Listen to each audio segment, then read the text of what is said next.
Welcome back, Standing on Business. I'm super excited to be here with the one and only Olivia Ross. Yes, sir. She's super cool, super dope tattoo artist to just tell me about, from Oregon to Yes. Washington and now California and back and forth to New York, right? Yes. That's awesome. Yeah, we actually met.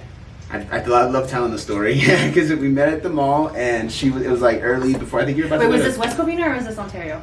I think it was West.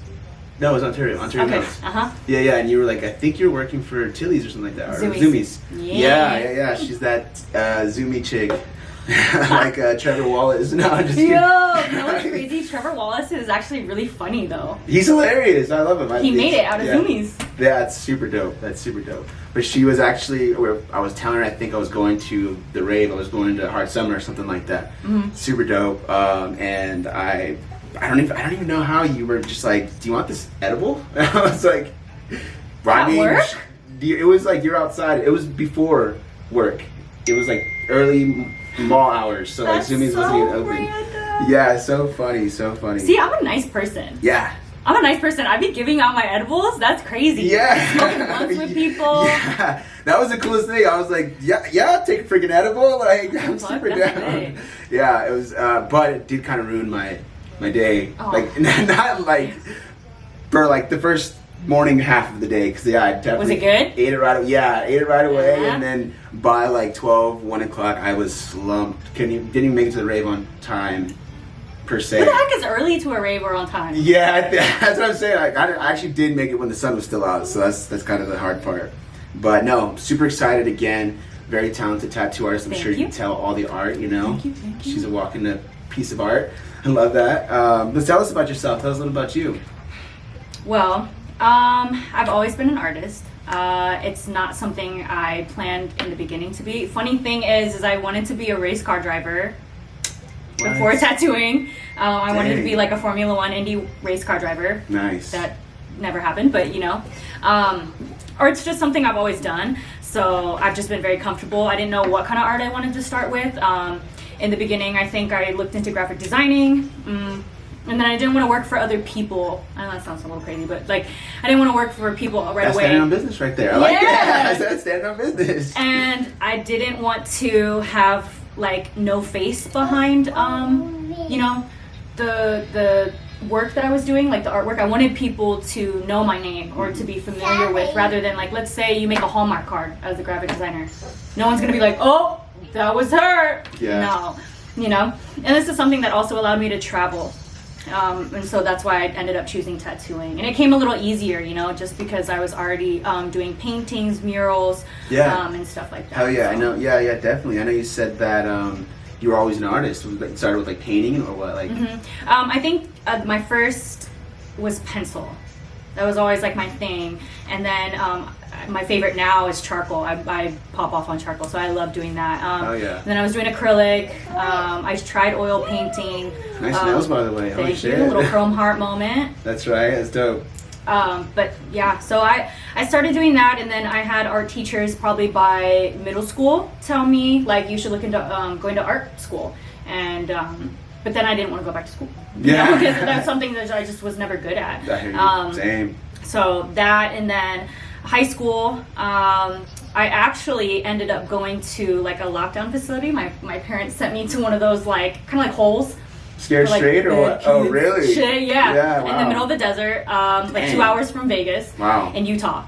And there, because I had nothing else to do, like, you know, except for school, I ended up focusing on art. And I had an art teacher that was like a really good religious art, like, creator. And nice. So they taught me a lot. I think I focused really hard on that because I was like, well, after this, I got to figure out what the heck I'm going to do. How old are you know? at the time? When I went there, I was like 14 and a half, and I was there till I was 18. Nice. So, wow. Holy shit. Yeah, I was like, I got to figure something out now. I know, I keep saying nice. Like, it's like, Nice. Yeah, it's pretty, that's, I'm sure it was tough, or, you know. Yeah, it was something where I just knew I wasn't going to go back home after.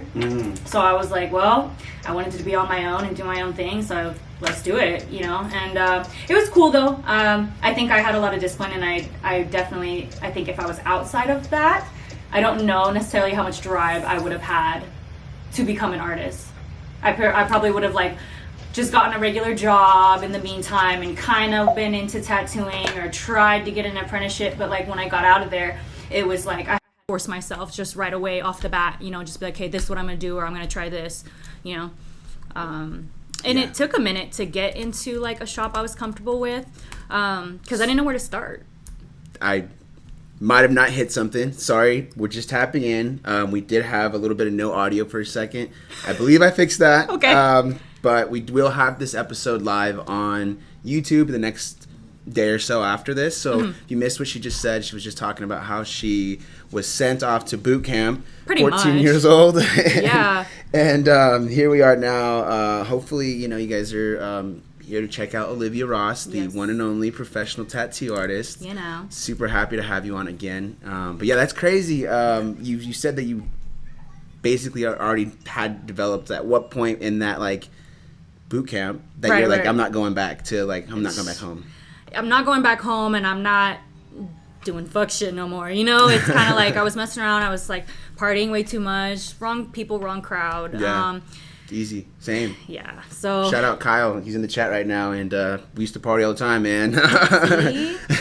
Hey, but you guys like have grown. You know, there's always room for improvement, and I think that everyone has a little phase of like being a little crazy. So. Yeah. No, absolutely.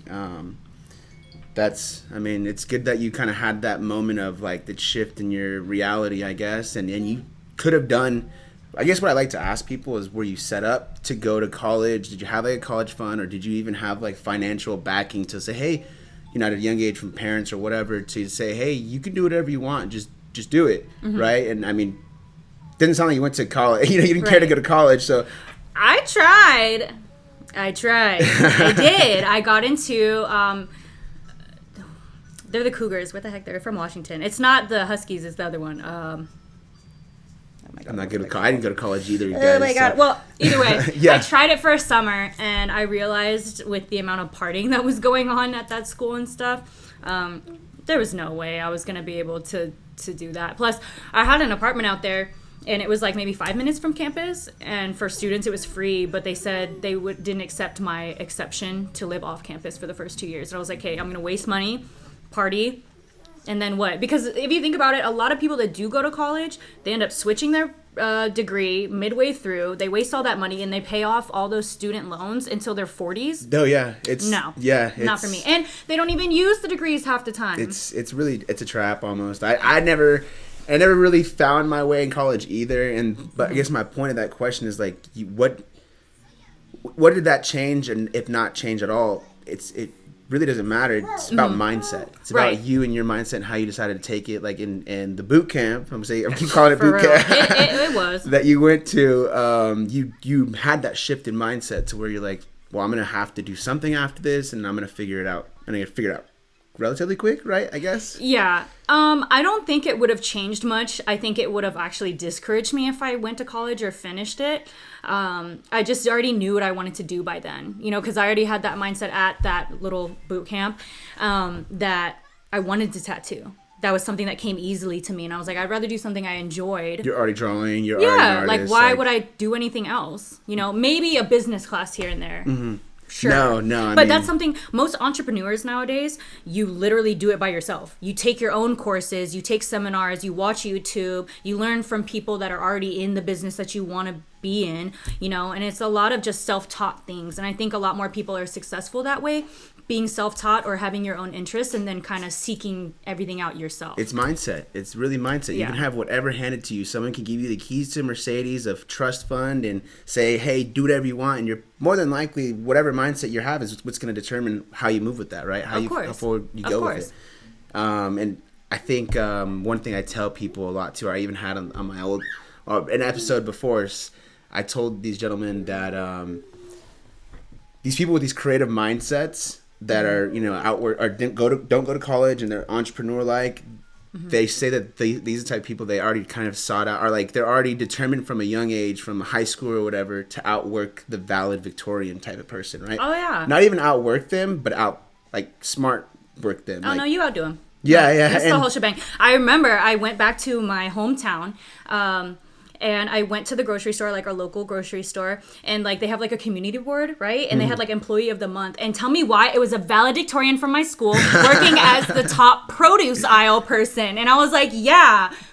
Because they know how the school system is really meant to just structure the best worker, right? And I mean, you could take, again, mindset's you're gonna do whatever you have to do with it, and you're gonna do what you're gonna do with it. But it's really what do you call it? It's just how you decide to move with it. It's if you're going to take that mindset and move forward with it. And I guess my point is, before that whole valedictorian thing, is like they'll end up those people are good workers, and they'll end up working for the creative mindset that's like, I'm gonna be an entrepreneur, I'm gonna start my own business, of course. And like you said, it's all just like, it's all self-taught, because no one's teaching entrepreneurship. They don't want you to run the world in school, you know. Like they don't it would be too easy for us. And for example, that's why a lot of kids that are doing the whole stocks and the whole like day trading and stuff like that, they're millionaires by 21, because they decided to say, fuck that, and I'm gonna do my own thing. Yeah, I'm gonna study it myself and figure it out. Yeah, my biggest catchphrase is betting on yourself. That should be like underneath the standing on business. Is like, bet on yourself, and when you bet on yourself and take that risky risk, that's never lose. Yeah. Never I mean, lose. you might take some falls, you might take some downfalls and pushback, but as long as you don't give up, you never fail. You know? For sure. Never give up, for real. And don't let people tell you no. Yeah. That's one thing I learned. It was just like, when you discourage yourself and you allow people to depict like who you are as a person, what you do, and how good you are at it, you're not going to be successful. You have to be like, no, and if not, I'm going to do better. Yeah. Like, I had a tattoo artist, actually, in the beginning of my career. I was at a tattoo convention. I had just started, and I did a small rose, probably about that big, on somebody, and she loved it. At the time, I wasn't as good as now, it was my first starting tattoos. No, absolutely. But she loved it, and that's all that mattered. And I had an artist come up to me after the convention and say, hey, how did you feel about your tattoo that you did today? And I was like, I need to improve on it. This is my first time doing a realistic rose, but she loved it, and that's all that mattered. And he was like, well, good, because it sucked. And then walked away. Wow. So, and that made me upset. You're watching this, shout out, because look at her now. You know what I mean? Now I'm better than that fucker. Yeah, no, and you took, exactly, you could take that however you want. Like, that sucked, like, I'm not going to do that again. And, like, you ran with it, though, and you're like, it's pushback, but I'm going to keep going. I'm going to learn that lesson. It inspired me to do better, because I was like, oh, you think I suck? Cool, watch this, Hell yeah. So, hell yeah. I'm proud of you. Yes. You came a long way. It was good. I mean, I don't think you're working at Zoomies anymore, right? No. I told the story before the audio was on about how we met, and it was at Zoomies. She gave me an edible before the rave. Kind of slumped me for the rave, but I was fully rested, that's for sure. You were probably ready. Yeah, hell yeah. It was a good time. But so when in your like I don't want to keep calling it boot camp. What was it called? What was it like? What was it actually? It's I just call it a lockdown facility. Oh, shit. It's really just like a correctional school, like a correctional boarding school. Oh, you can call it that.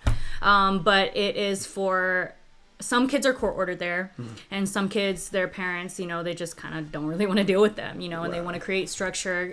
It's forced therapy. A lot of problems with those schools, though, is that they have a lot of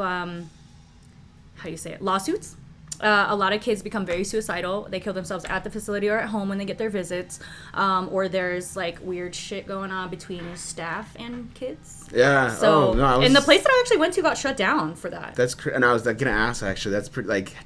Was there other male students there and Right. So males and females were always separated, but there were times where they would go on a field day or whatever, and then the girls pass. But it's so strict to the point where if you look at them, you get a citation. Oh, you know what I mean, type of thing. Or if you try to communicate, boom, citation. And it's hard because with those structured programs, what ends up happening is you have to pass weeks, pass months, and if you fuck up, let's say you run or something, you start your program completely over. And and with that, the underage kids, because it's ranging from I think late elementary, early middle to high school, and you could be there till 18, and then they force you out by 21. Damn. So, but they, I think if you use it to your advantage, you just finish your time, you do your due diligence, and you just dip, it's fine. Yeah. But it wasn't fun. I'll say that. No, I met cool people. I wouldn't imagine that. I guess my question is, where did you realize, where and how were you I'm picking up the ink gun and I'm going to start tattooing? I think my junior year / junior year, I think I took it really serious. Nice. When I was about to leave, I knew that I was going to turn 18, and it was like, okay, what are we going to do? Welcome to the real world. Let's go. Yeah. And I was like, well, did someone like hand you a gun? Like no. I just I had always liked tattoos. I always wanted tattoos, or to kind of be like alternative, have piercings and stuff like that. And then once I got out, I was like, you know what? Let me try to be an apprentice, but no money was coming in, Like when you're an apprentice, you just work for someone else. And if anything, you pay them, It's a risk. It's a risk you got to take. Yeah. So then that's when I started working at like secondary jobs. And it's just earning money. And then I was building clients, telling them to come in. Yeah. And I think that went hand in hand. And I saw the progression that I had, and I was like, damn, okay, so I could really make money doing this. And I think that was, to be honest, that was kind of like my first motivation besides the art. It was like, well, I could sit there for a couple hours and make X amount of money compared to working 8 hours and make not even half of that. Yeah. And it being taxed. Yeah. Dude, absolutely. It was the freedom of like making my own schedule from the beginning. It was like, I love this independence. I've always been a really independent person.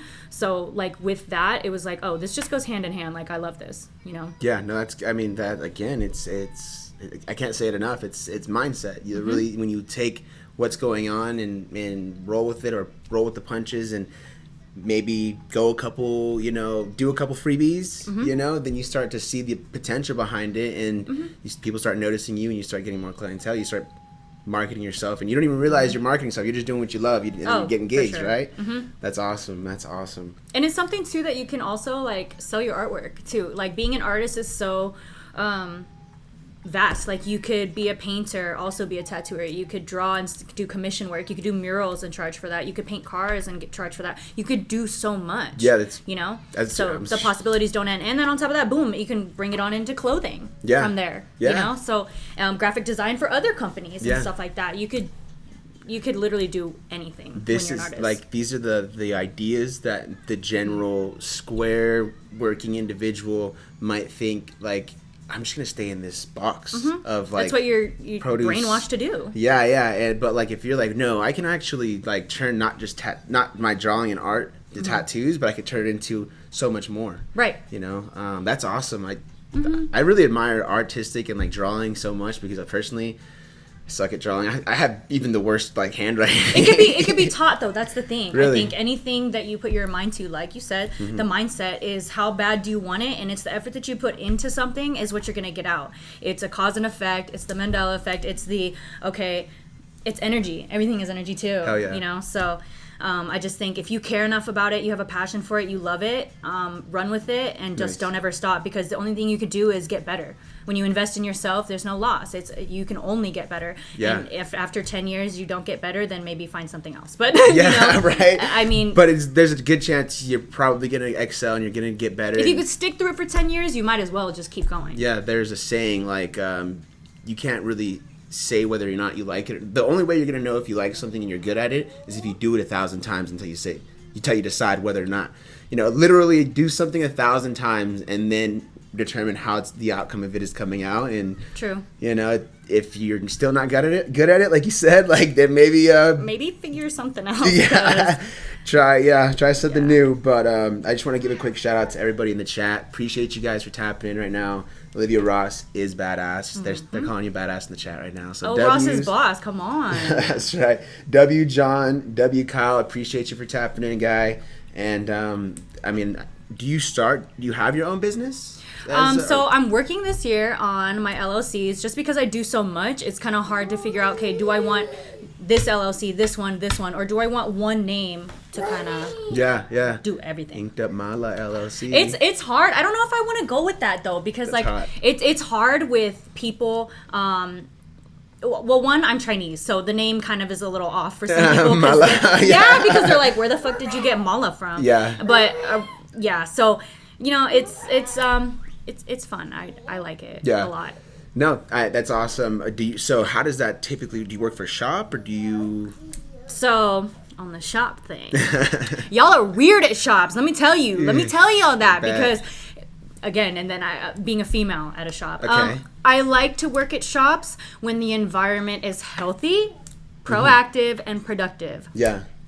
No funny shit. Right now, I currently don't work at a shop. I've been guest spotting at my friends' shops. A lot of them are private studios, but I've worked in a few walk-in shops. There just comes a lot of drama with tattoo shops, and I think any shop, whether it's a hair salon or just anything like that, because there's so many different personalities and so many different clienteles. And with this industry, you get very, very strong personalities coming in. Yeah. So I bet a lot of the times you'll see a lot of shops hire and get rid of artists. It's probably over money or just an artist moving to a different shop or area, but a lot of the times it is money. For me personally, working in shops, it becomes personal. I've had certain people stop me from making money at a shop. Is that what you mean by it's weird, or like? Yeah, well, I mean, it's weird, one, because I'm a female and it's mainly male dominated in this industry. Yeah. So they tend to be a little too much. They act like little children, and they're all grown-ass adults, and no one can be mature or like hold, you know what I mean, like respect. Yeah. And I think that's it's all about respect when it comes to like any workspace, business relationships and business together, all together. So I like working in shops, but it's very hard for me to get along with everybody. Obviously, any job it's hard, but I mean, with tattoo shops, it becomes very petty really quick. Yeah, I'm sure. I mean, that's gonna be one of my later questions, but I'll save that. The whole guy girl, you know, being in business, but like how many girls do you typically see in the tattoo industry? There's a lot more now. I would say like it's pretty even, but it is still, you will see an average of more males in a shop than females. I say when you walk in, you're probably gonna have a front desk girl. It's more approachable. That's just how they like it. Yeah. A lot of the times it is a female piercer. At least what I've seen. Yeah. It's 50-50, but I see a lot of female piercers. That's cool. I would say out of a shop of like, let's say like 8 artists, you might have 2 or 3 girls. Okay. So often, like pretty average, like a. Sometimes not. I recently walked in a few shops to try to see in New York about like a new shop to work in, and all the shops that I went to, guys, all guys, yeah, and like maybe one, like, you know, like a tattoo artist's girlfriend does lashes, or a tattoo artist's girlfriend does like piercings on the side. You know, it's the average is that it's going to be mostly males. Do you think you noticed that more so in the East Coast? I think it's both. Okay. Both. Yeah. I think a lot more. I notice at least a lot more females here in shops than I did over there. Yeah. But again, I only went to certain areas, so it could just be that. Because there are all women shops, you know. So that's good. That's good that there's a safe place for girls. And I mean, is there any advice that you have for girls that are women that might be trying to pursue ink? First thing I would say is, again, back to when you're in an apprenticeship, don't let anyone tell you no. Do not let people tell you that you are not good enough. Do not let people make overly sexual comments to you. And definitely stand up for yourself as a female. It's something that you're going to get put down quicker. You're going to get people to talk you down on prices. You're going to get people that try to run one up on you. Yeah. You know, and disrespect you. And it's just something as a female, you have to stand your ground, and you have to know your worth, because like as a female, you can use that to your advantage as an artist. You can literally make more money because you're gonna get those girls that don't want to go to guys that are creepy or don't want guys to touch them. You're gonna have girls that feel more comfortable with girls anyway. They can have girl time and talk. You can't talk to a guy about a lot of stuff that you want to as a girl. Yeah. So, you know, I think in the industry as a female, just know your worth and really stand your ground. That's really know your respect and hold your respect to a standard, right? I imagine, like, really demand that respect. No, when for it real. comes to, you know, and then, you know, I can imagine you got to be really strong, and you know, I'm sure once you really assert yourself, they're like, yeah, don't fuck with her. Yeah, and as a female, do not get caught up with the boys. Like, whether it's your clients or your bosses or anyone that you work with, don't fuck with other artists. Like, they're gross. Yeah. They're gross. It actually might have a little bit more deeper meaning in this, but like, don't dip your pen in the company ink. Yes. like, it's just like, first of all, business personal. That's like rule number 1 of like business. You don't mess around with that. And 2, like, you kind of already know what you're getting yourself into when you're around these type of people, and you realize what kind of people that they are. You go on tour with them, you're in a shop with them 24/7, you know what I mean? It's just like, it's fun here and there to like joke around with your friends, but there comes a certain like line that you have to draw, you know, where it's like too much is too much, and you need to let them know, because again, as we are all adults and we're all grown, you should be able to tell people, like, you know, I'm not okay with that, or I don't like the way you're talking to my client, or, you know. Yeah. So that's, I mean, it seems like you really know how to hold, like, demand your respect. respect. I've had to, and that's the thing. I did get walked over, you know, in my beginning of my career, and I learned the hard way.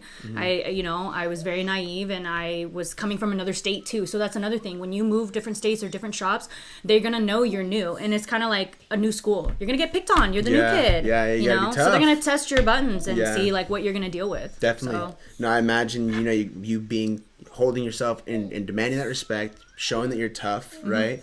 They're like, okay, yeah, like she's hot or whatever, but like... And you gotta make sure you're good at your art too. Like, stand by your shit. Yeah. Like, be good looking, cool, but like, be a bomb ass artist too. Yeah. And then they can't say shit. What are you gonna say? Yeah, nothing. No. When you're really doing it, it's like, you know, it speaks for itself. The proof is in the results. Exactly. Yeah. And that's what they're mad about too. Sometimes as a female, they think that your art's not gonna be as good, and it's like, dude, I draw makeup every day, so... Yeah, right? I'm already an artist, like, by myself every day.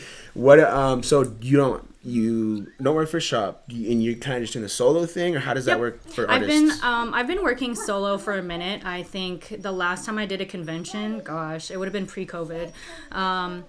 And I've just learned that with traveling, I've just gotten comfortable with not having to be with other artists. I did that, and I felt like I worked with a team for a minute. Yeah. And, you know, when you needed help buying a ticket, you would just work your way through the convention and then pay them after. And I lost a lot of money doing that. Wow. Because you're giving a percentage just like you would in a shop, but really it only makes you look good because you're with other artists. But at the end of the day, when you're in those booths with those people, you're competing against them still. It's friendly competition, like this. We're sitting, you have your books out in front of you, and customers are just coming up, or potential customers, and you have to convince that person why your art's better. Yes. Or like why your art's gonna be better on them and place to the next person. Yeah, you have to create a good rapport with your people and like have a good mouthpiece, but also like have your work to show for it too. I've had people walk around the convention and say, hey, like, you know what, besides your work, like, you were just the nicest person. You actually talked to me. A lot of artists would like be on their phones, mean mug, not even talk to them, you know. So you have to have good people skills too. Yeah. You do seem really nice, but at the same time, like, don't fuck with Olivia because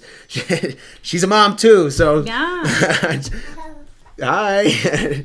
We got baby on set right now. Super cute. Now, what was her name? Aaliyah. Aaliyah. Oh, that's a nice name. That's like the rapper. Yes.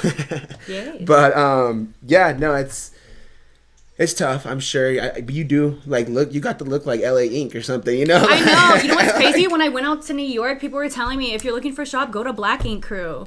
Who's that? It's, you know that show? It's kind of like a tattoo show, but they had a show for a minute. It was called, like, Black Ink Crew in Brooklyn. So, but they have a shop, so I'm going to look there, too. But I've always wanted to be on a show. I just think that the drama that comes with it, you're going to get paid more for that shit. And then people paint a picture about you, and that's the part that I get kind of, like, iffy on, because it's like, cool, but you're not gonna pay me enough. You know what I mean? Yeah. Like, can you pay me enough for you guys to paint an image about me that's not me? Mm-hmm.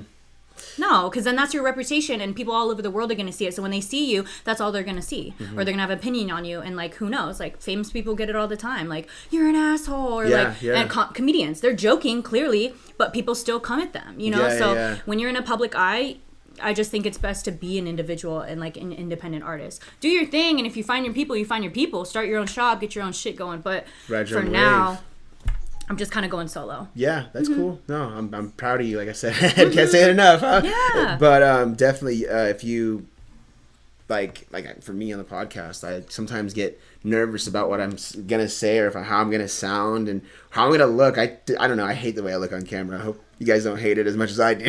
Just kidding. But I think it's tough. I think it's really hard to kind of put this stuff out, and I'm really happy the way it's all turned out as far as standing on business. Like, because I mean, like I've told you guys, Olivia gave me an edible. Like, I smoke hella, I used to smoke hella weed, but like that's also what the paradigm has shifted on that. It's like, I realize I want to do better. I realize I want to be more effective in my life and stand on my own business, right? And I'm not gonna be able to do that by smoking myself to sleep every morning, or whatever. And I gotta, and no, like, smoke when you're successful. Fuck it. Yeah, exactly. It's gonna be there. It's always gonna be there. Might as well, enjoy it when it's time. But I definitely, nothing against, not knocking anybody that smokes or anything like that. But like, if you want to level up, I think take a risk on, I don't know, it's on yourself sometimes. But shout out in the chat real quick. We got Andy. She said, is that my friend Andy? A-N-D-I? Is that my friend? Yeah, she said, hi, Andy. Hi, it's my homegirl. She Hey, lives in what's up? Redlands. Nice. She's also an entrepreneur. She does makeup and everything. Yeah. Like massages, facials, makeup. Nice. So a cosmetologist. Pretty much. Cosmopolitan. No, esthetician. Esthetician. My bad, Andy. My bad. W's in the chat for Andy, though. Much love. We appreciate you for tapping in. Olivia is a queen. Thank you. She handles her business. Sounds like she's doing it all on her own too. What do you think you can possibly add to your sauce, the way you move to level up? This year, actually, good thing you brought that up. This year, I am standing on business Let's because go. I've had a lot of people mess with me. No call, no showing. Arguing for their deposit back. Arguing why they need their deposit back or why I'm a fucked up businesswoman and stuff. And so the way I'm going to run my business, how I've learned is that this year, I don't know if any tattoo would work, but at least the major big tattoos, back pieces, sleeves, stuff like that, I'm going to require half down. And then in person, before the tattoo is done, you need to pay me in hand before the service even starts. Now. It's because I've had so many problems with people. Oh, I'm good for it. I'm good for it. No, I don't care if you're good for it or not. It's certain people have ruined it for everyone else. So the way that I have to run my business is professional. There's places like, a dentist appointment or a doctor's appointment. Some of those people take your deposit or they run your credit card when you're late or you don't show up. Yeah. I don't do that, but I should. Yeah. You know what I mean? So there's certain things I'm going to have to make an app, like a Square app for my business. Maybe they could book me in advance and then really do charge cards because at this point, you will only be taken as serious as you take yourself. So if people kind of think you're lax on a lot of stuff, they're gonna try to pull it. Pro tip, listen up, guys. So I am gonna have to start really being on top of that, charging half down and then the rest in hand. It's just something, I think that's one of my major improvements this year. Creating a website, I think, is another thing. A Shopify, utilizing free tools to better your business and make pure profit. It's there for a reason. And I definitely agree with that. If someone puts in a deposit, it's like, this is it is non-refundable deposit, right? I'm even nice enough to say, hey, I have a policy where it's like you could reschedule minimum 24 hours in advance reschedule. Minimum. I don't want no 3 hours before. I don't want, I'm sick all of a sudden. No. I understand things happen, but it puts me in a position. So understandable, you were your whole day is planned around this. Yes, and if you're not going to show up, and I didn't know that till last minute, I could have had someone else that would have sat there all day to do it. Yeah. I'm not wasting your time doing your work that's going to last you a lifetime, so don't waste my time. No, definitely. So it's just I think moving forward, doing that, just being a little bit more on top of it and not being as nice, it sucks because it's hard for me to be mean, you know? I want to be understanding. I want to be affable to people, but sometimes you just can't, especially in cities that are very cutthroat. LA, New York, places like major big cities, you're going to get a lot of that. So and like you said, if you really respect yourself and respect your time, that's when other people start to respect it just as much. Because they're going to see, dang, she doesn't put up with shit. Yeah. So I have to be on top of it. Yeah, absolutely. A perfect example, my lash girl, she's very on top of it. In the very beginning, I was a little lax on she has a policy where you put the deposit down and then you have to text her and let her know the day before that your appointment is still good, regardless if you put that money down, because that. And there were a few times where I had forgotten, and she couldn't book me. So after 2 times, I realized, damn, she's so serious. So, and then from then on, I understand the way she works. Yeah. And that's just how it has to be. You have to stand on business in order to get what you want. Yeah, exactly. No, and like you said, respect. You respect yourself as much. You hold yourself to a standard. People are I'm not even fucking with, I'm going to fuck with her. I'm going to get her work. I'm going to get work done by her, but I'm not going to mess with her money or her time. It's real. she's real. She's the real deal. For one, I'm damn, Olivia's standing on fucking business. I have to. And like we talked about before, just being a female, that's just something that, I feel like sometimes even people try to downplay me being a female artist and they try to belittle what I'm charging. Yeah, no. You know, they're like, oh, well, I could go here for this much. Then go, be gone, peasant. Go fucking stack up, and then you could book me. Like, I'm not. Yeah, exactly. I'm not gonna play nice no more. No. And I've had it also where people like, well, they finish the tattoo, and then all of a sudden, I don't have the money. I'll pay you next week. I promise I get paid. And even after that, I still was nice and like reminded them every day, hey, make sure you pay. 2 weeks later, nothing. And I had to get on other people's like that they knew's ass about it. And it's just like that. Why? It makes me look bad. Yeah, I don't want to have to do that. You don't. But you did that to me, so now I have to. Uncomfortable for you. And I already finished the tat. I can't take it back. It's not something I can talk to my bank about and be like, hey, like, you know. So I have to. It's just something that it's on you for life. And if you really think about it, people spend how much money on like material things, shoes for $400. You're not gonna die with those shoes on you. You're gonna die with that. You're gonna die with that tattoo wolf, on you. That so mandala, that something like hell yeah. So I don't see the problem. I don't think, and if people respect you and respect what you do as a business, they should have no problem if your prices go up or where you move. It doesn't matter. If people appreciate your work, they will come. I have people that fly out of state to come get tattooed by me or wherever I've gone. For a minute, I didn't have a place to live, and I was, out. During COVID, I was going from hotel to hotel, and I had my loyal clients still come to me. Nice. Yes. Strong. And it's the portfolio. I'm sure as you built your portfolio, I'm sure the more you're able to show for it. It's like she's got it, like, and you got to be cool with your people when you're tattooing them. Obviously sometimes people are going through stuff, so it's kind of hard to talk to them, but when you build that kind of therapy with people, they feel comfortable with you. And sometimes it's just that being personable with people is what sells it. Half the time, I swear to you, that's all it is. Like, I need another session like that. I need to no, seriously. And that's what makes people come back, because they're like, you're a really cool person, thank you for hearing me out, you're actually like really helpful, or like, I appreciated what you said, or like, and that feels really good to me. And it happens a lot. I even out of nowhere, I'll have people say, oh, I've been following you for like years, and I just want to say this, or thank you for posting that today, I really needed to hear that.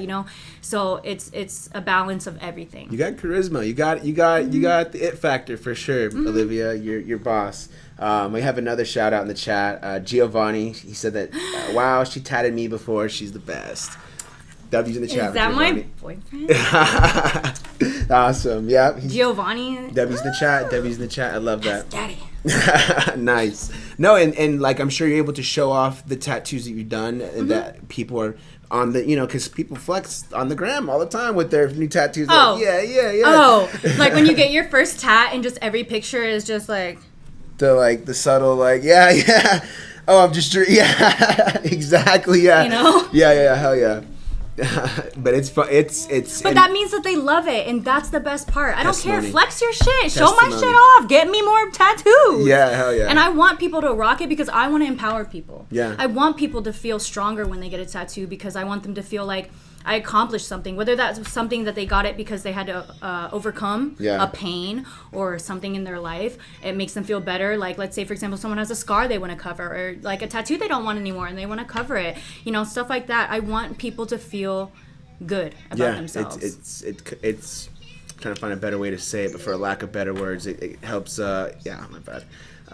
I want people to feel better than they did coming in. Yeah, it's empowering. Put it that way. Yeah, definitely. That's really cool. So I guess kind of more personal questions, if you don't mind me asking. It seems like you have tons of confidence. Obviously, sometimes. I'm sure anybody in the chat, anybody that follows Olivia on Instagram, she's got the funny or like, not memes, but like the skits. I think that's really cool. Yeah. The camera ready. Yes. You're not scared. Yes. Love that. What do you think some pressures are that you deal with that come with the career, that come with the business? A lot of pressure will come from just like personal sabotage, I think. Like, you are going to be your hardest critic. Yeah. You're always going to be the hardest on yourself, and some days you don't feel like working as a tattoo artist. Some days maybe I'm tired. I worked the whole 12 hours before and I have to wake up at 6 a.m. to start. Sometimes it's I'm just going through something personal, and it's hard to just choke that down and just be able to buckle down and tattoo that day or put my best effort forward. But at the end of the day, that's not their problem, and that's something that I think is a challenge for you as an artist artist or just a person going into work is just you have to sometimes be the better person and know that there's a time and place to feel certain things. Yeah, hell yeah. Confidence, mindset, right? Some days, it's funny because sometimes people will just look at me on Instagram or like my reels and stuff like that, and they're just like expecting me to be done up all the time, and they'll show up to my tattoo appointments and I'll just be bumming hard. No makeup, hair up in a sloppy ass bun, wearing my pajamas. No, and the craziest thing is that like I could tell, like they'll be like, oh hey. And I'm like, no, I'm sorry, I don't look like that all the time. It's just like, you know, we don't all have our great days. Sometimes I do, sometimes I don't, but the work comes out bomb. Absolutely. You know, that's all that really matters. At the end of the day, that's all that really matters. That was like the question I already knew the answer to. Yeah. You know, it's just balance. Find balance between right? family, friends, your work, personal life. Yeah, balance absolutely, everything. Absolutely. Because when you're not feeling your best, but realize that like this is just something I gotta get done. I'm gonna keep pushing. I'm gonna keep going. I'm gonna have that time for me to go cry in the corner or something. You know, like, whatever it is. I've cried during a tattoo too. You got me going right now. I'm for real. I've had it, but you know what? It's really nice to have clients that are actually there for you too. Yeah. I'm always there for my clients, so it's nice when I'm not having the greatest day. I'll have people bring me a Starbucks or like, you know, hey, do you want some food? Or like, hey, does your daughter want anything? Like, you know, so it's actually really nice to it's like the little have things, it. Guys. Yeah, it's good to have it go back and forth. You know? I like that. Definitely. And like, I guess my question I was saying earlier, what is it like being a woman? You know, pretty woman, if you don't mind me saying that. Thank you. And you know, getting clientele from like working with other. Like, how often do you get hit on, I guess? I'm trying to find a better way, but like and you're working past it. Well, and then being with social media. Okay, first of all, social media is trash. I hate it. Yeah. I absolutely hate it. It's gross. People are weird. People get things twisted. It's just, But, and I think the hardest part about that is also, like I said before, is people get this image about you based off of what you post. Yeah. You can paint an image. I could even post a picture from a long time ago in Germany, and people will be like, oh, are you in Germany? No. Like, you guys just believe whatever I put out there. I could say on the internet, I'm 45, and y'all would believe that shit. You know what I'm saying? So I just think that people are, it's an everyday thing. I will get things every week, every day. Okay, I don't want to say every day, but almost every fucking day. I'm sure clients are just, they're people. People are people. I get it. Client or not. I think also, maybe it's also the way I portray myself on the internet. I do understand that. Maybe I seem very welcoming, so people feel like it's okay to say certain things. I have people that talk to themselves. Yeah. And then when being a chick, it's probably so. It's like when you talk to yourself too much, it's like, okay, give up. Like, now I have to restrict you. Now I have to block you because at this point you're weird. Yeah. I'm not even saying nothing to you. Get it? Yeah, like clients have asked me like after or during even the tat. What are you doing after the tat? Tattooing. Why? Even if I'm not, it's like I know where this is going. Yeah. Like, or like I can see their wandering eyes like when I'm tattooing, and it's like, damn. Or like I'll tattoo a certain area on the body, and like their hand will move, and I'm like it's weird. It's like, bro, you really think? Right. Like, but you know, I'm nice about it until I'm not. There comes a certain time. I'm professional. Let me say that. I'm professional about it until you cross a line and you're just disrespectful. Then I have every right to tell you as a woman or as an artist anyways, like, that I don't fuck with that shit. No. And from now you're just fucking it for yourself because I'm probably not going to work with you. Yeah. I'm probably not going to want to tattoo you, and I'm going to tax your ass. So don't fuck it up for yourself. Don't be weird and be respectful. Absolutely. It happens in shops and it happens with clients. I've had tattoo artists come at me and say disrespectful things, talk behind my back. And I've also had clients say disrespectful things. It's tough. I can only imagine being a girl in general. Like, I'm sure almost any girl, doesn't even matter what they look like, hot or not. They walk outside. Yeah, guy, you're getting catcalled, or like you can't walk outside without having somebody ask for your number or something like that. I'm sure. Like, I'll walk with my kid and I'll have people say some shit like, y'all need a ride? Like, you're fucking weird. Bro. Why would you?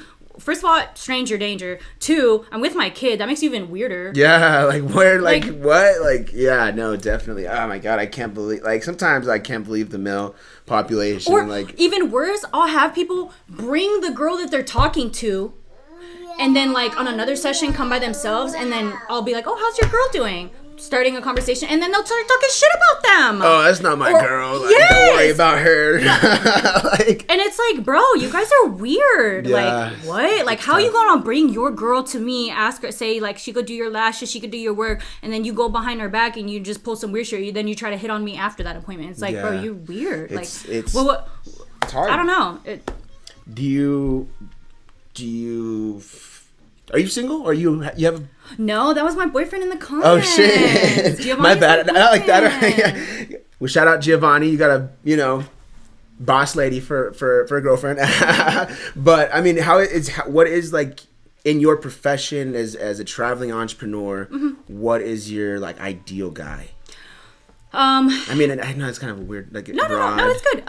My ideal guy would be someone that has a very mutual understanding and respect for what I do. Yeah. It's and it even happens in the music industry. Anyone that travels a lot or works long hours or is in a shop for a minute or stuff like that and around a lot of people, I understand like the concerns or jealousy happens a lot too, and that's fine. It's natural. When you care about someone, you're going to be very protective of them and where they are in their space and who they deal with. And I've had it where people get jealous of the people that I work with, or I'm at the shop for this many hours, and how could you be tattooing at this hour? Like, what are you doing, and why are you there so late? So someone that can actually understand, like, I'm professional, I actually stand my ground, and I don't put up for the weird shit. Someone that respects what I do just as much as I respect what they do. Right. I think that's really big, because you're not gonna have a very fluid relationship if you can't mutually understand, like, what I do as a profession or my career. There's a fine line between like what is it? I just blanked. Basically, like being protective and then being jealous. Jealous is the word I was looking for. Being jealous or protective. Like, you're working with tons of dudes and like you're tattooing them, and I don't. And they're weird. They get tattoos in weird places, but so do females. You know what I'm saying? So it goes both ways. I just think that's a really big thing. Another thing would also have to be making time for each other. Being that I'm so busy, or if the other person is so busy too, it's like making the other person feel heard, seen, and like make time. It's just nice. It's nice to know that I could work all day or all week, or we both work full weeks, and then we spend a weekend together, or we go somewhere and spend a couple hours, or it doesn't matter, 5 minutes, 10 minutes, 2 days, an hour, it doesn't matter. As long as you make time for that person, I think that's really important in a relationship with any job. Or do you find it difficult for yourself, or like for your past relationships even? Like, have you found like in your past relationships that it's difficult to maintain that? I think in the past relationships, I've had the jealous person. I've had the person that wants to go to the shop 24/7 because they don't trust me or something, or they don't. I don't know if it's whatever. Kind of strange. Or like or they'll like want to FaceTime while you're working the entire time, and it's just like, yo, like I gotta do my thing, like So I've had I've had people in the past bring people that they were sneak talking to get tattooed by me. Or I've had people in the same room, and then I'm tattooing them, and then they flirt with the person that I'm tattooing right in front of my face. I've had weird shit like that. Okay.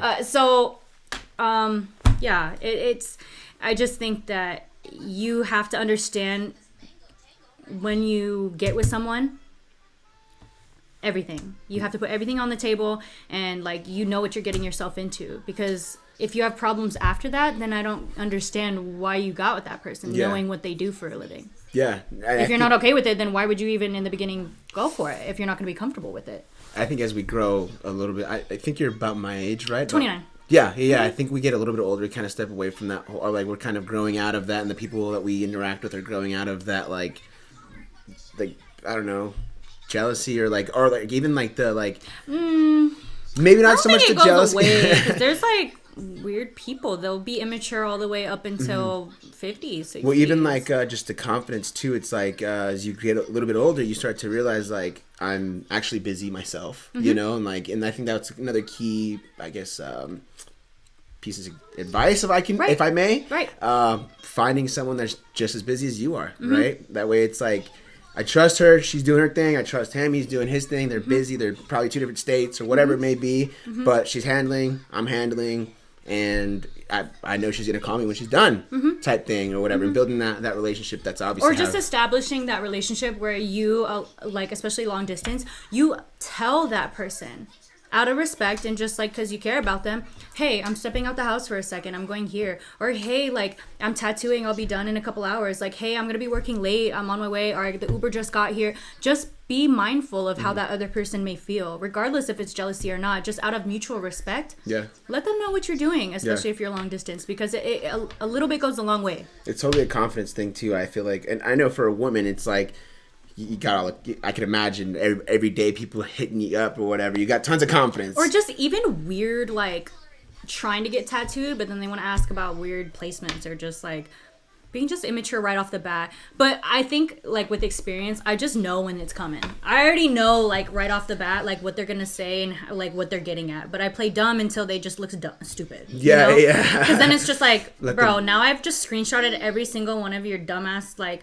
comments or things that you're trying to pull. And now I'm literally just sharing it with everybody and being like, don't be that person. So you're really just doing it to yourself. Yeah, you're just your textbook example of, like, I've let people just talk to themselves, and then I had to block them because I'm just like, hey, this is weird. Yeah. No, I respect that, and I respect the way you hold yourself, and you definitely, you know, obviously finding somebody that's going to respect you and your confidence and be just as confident too. Just know that, like, with that confidence, it's like you be confident too, because you have accomplished being with that person. Yeah. So like if he or she is up here and you've gotten to be with them, or you're locked in with them, just know that your worth is up there too. Yeah. So don't think that, you know, that person's going to be slick on you, or just because they may have options, like, that they're going to do something against you. It's like, no, have mutual trust and belief that that person cares about you just as much. Yeah. You know? Yeah.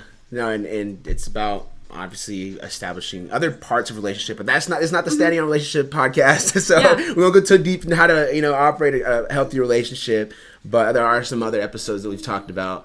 Healthy relationship, no women challenges. So if you guys want to challenge yourselves, go watch some of our other episodes from before. We talk about how we didn't smoke weed for a certain amount of time, went without alcohol for a certain amount of time. The first challenge was, though, no romantic outreach, because we wanted to be more confident in ourselves. You know, the co-host Jake Baker, shout out, man. I hope everything's okay. Just give me a call when you can. You know, W's in the chat for Jake.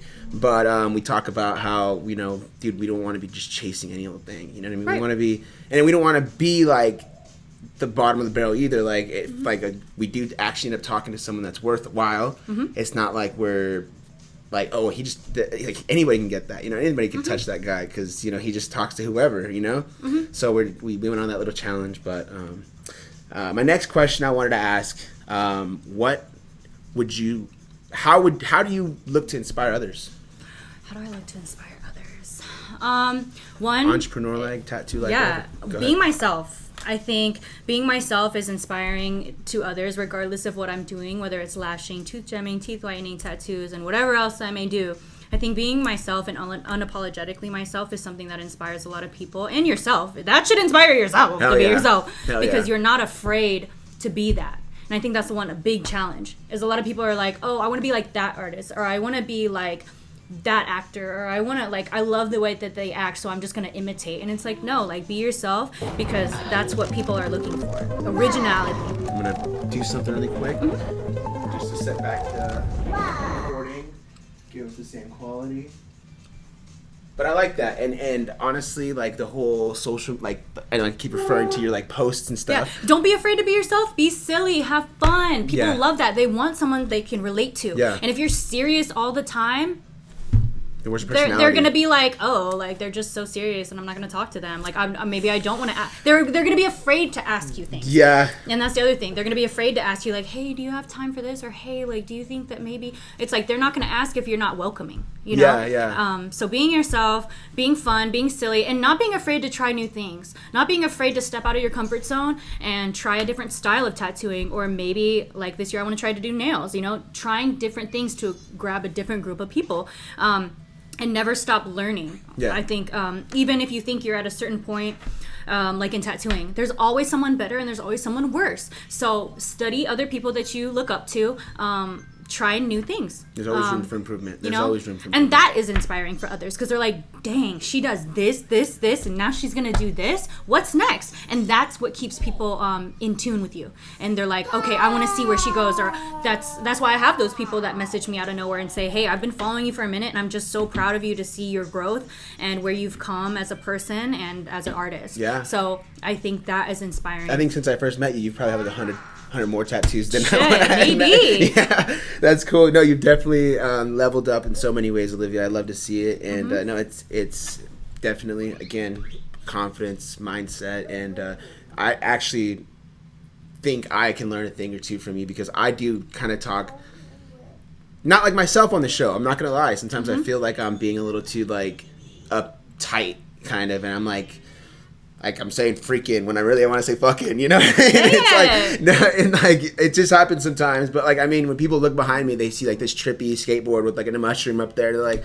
what is this guy like? What is his angle? Like, is he a tripper or like, is he like a super like educational guy or whatever, you know? But that's also my point about the podcast is like, I want people to understand that it's not suit and ties that's standing on business. It's not, you know, it's none of that. I mean, it is, you know, there's part of that, but then there's also the real people, the real authentic people that are maybe going out on the weekend, getting a little weird sometimes, and then they go and handle their business. They set their priorities first, and then push everything else to the side. You know, maybe go have a couple extra drinks when they're able to celebrate and enjoy themselves. There's always a time and place. You know, there's a time and place to be funny and crack jokes with certain people, and there's a time and place to be serious, and there's a time and place where you have to monitor what you say, and there's a time and place to like be free and have free speech. Like, you know, you just gotta kind of feel it out with whoever you're with and your crowd and your audience that you're speaking to. So just reading the room is very important with that. Yeah, no, definitely. Yeah, I mean, I could do a little better with that.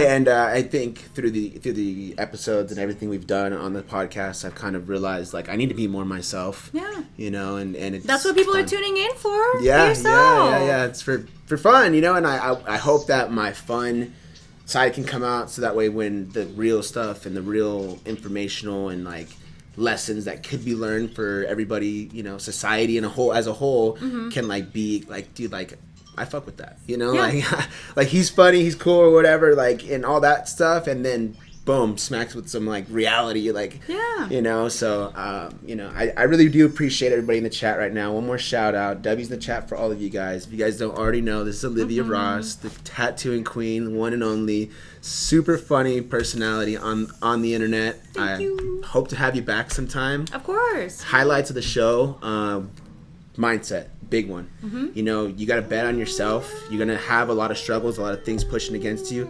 And Olivia you're actually the first girl I've ever had on the show. Yes. So she's got a lot of confidence behind that too. She understands that there's a challenging world in the business that she's in, the industry that she's in, but she's still pushing past that. And it's what it is. It's what it's all about. It's not about being set up with the, you know, $100,000 trust fund. Maybe it is, maybe it isn't. Regardless, it doesn't. It's about what you do with it, right? It's about what your mindset allows you and how you decide to push the boundaries, push yourself and your education. Not saying going to school, but if you push more lessons, seminars, books, whatever it is that's a part of your industry or your business, just keep learning, keep growing, keep trying, keep doing it over and over again until you've done it 1,000 times and you still suck. Yeah, but usually by then you don't. I mean. Yeah, no, exactly. And that's the point. Is like you don't fail until you stop, until you give up, right? But just don't give up. That's really the key. The key factor is Never just don't give up. Yeah, and let your personality shine. Let yourself, you know, be the best you can be, regardless of external factors, external opinions, external people trying to shoot you down. Because people are always going to shoot you down, but like you really have to have them look in the mirror because what are they really doing, you know? Just do your best, and I guarantee you're going to be impressed by your capabilities. Of course. Anything else you want to share with it? Love yourself, yo. It's very important, and make sure you take you time serious, because amongst all the like work and all the stuff that I do, it's all fun and games as it seems, but there are times where, like I said, I have harder days, you know? So just make sure that you spend time doing the things that you love besides work. And besides personal life, family, after that, you know, sometimes it's nice to just go on a walk, you know, take a breather when you're stressed out. go into nature, go on a hike, you know, meditate. You don't even have to listen to music, you know, just really focus on you and make sure that you... Self-care. Yeah. Self-care is really important. And mentality, you know, keeping your mind straight, keeping your mind right.